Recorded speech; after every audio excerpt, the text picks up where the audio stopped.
the next question, which I think is naturally going there, what are some of the warning signs that you would say that parents, dads, moms should be aware of that would warrant further testing or further exploration that you would want to be looking for? Absolutely. So really what you want to see, especially in some of our younger kids, is are there chronic issues? So are these things coming up over and over and over again, and you're not seeing this child learn from the experiences? So quite often are you getting calls from the teacher saying this student has trouble sitting still, maintaining attention to task, maintaining play with a peer and interacting positively with peers and showing flexibility and understanding others' perspectives and having 50-50 reciprocal conversations. So if they're having a lot of difficulty during unstructured time, whether it's circle time or play time or recess or whatever it may be, they're really struggling interacting with peers positively and consistently,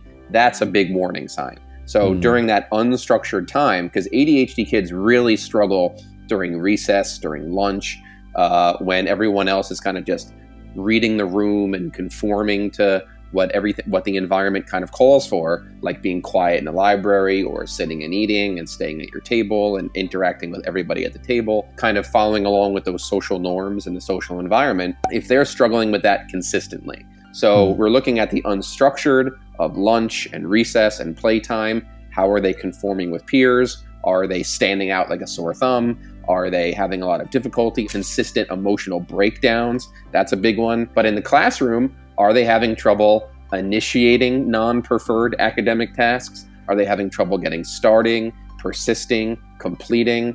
How are they doing during group work? What are they doing during lectures? Those sorts of things. So much of these warning signs are observational, but we have to see, every kid gets distracted. Every kid has emotional breakdowns. Every kid has issues with peers. But is this happening consistently over and over and over again? You've tried consequences, you've tried talking to them, you've tried everything in the book, and it continues to happen. That's when we have to start to dig deeper. So this term ADHD is just about attention, hyperactivity, inattentiveness, and it really causes ADHD to be seen as this academic school-based disorder that's going to affect them with homework and grades and learning math and science and all that stuff. But that is literally just such a small fraction of what these kids and young adults deal with. ADHD is a disorder of executive functions, and part of that is social executive functions. So we have to be really, really aware of that, is really what social executive functioning is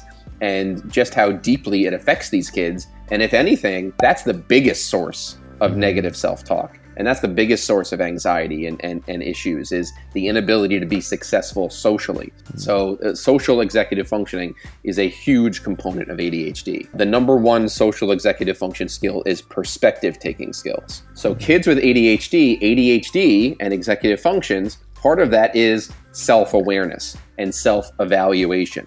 So two executive functions are self-awareness and self-evaluation.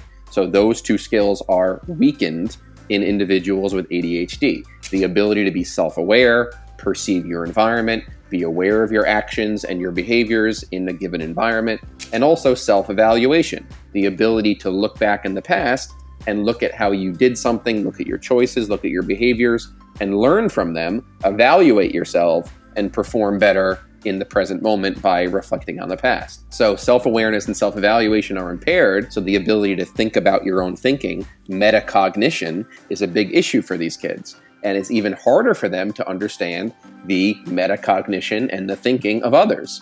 So what types of thoughts am I putting into others' heads? Am I giving them cringy thoughts about me? Am I giving them really positive thoughts about me? Am I respecting their interests? Am I making them feel good about being with me? So what types of thoughts and feelings am I giving off based on my body language, my interactions with them, the words I'm using, all of those sorts of things. So understanding your effect on others is a major part of ADHD. And then we talked about situational awareness, which is the ability to stand back and read the room. So this is part of that internal language processing of ADHD. So like we talked about in the cafeteria, in the lunchroom, the ability to stand back and observe what everybody else is doing.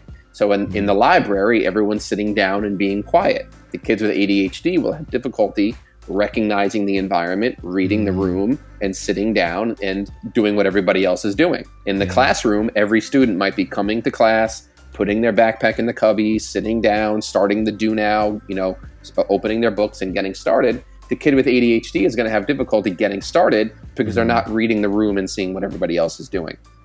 And you see this in unstructured environments and recess as well. So sort of reading the room and making your body, your language, your behavior look like everybody else. That's a big part of it. And then that social reciprocity, like I talked about, is really understanding the 50-50 of relationships. So kids with ADHD really struggle with that, and they really get used to relationships where it's more taking than giving.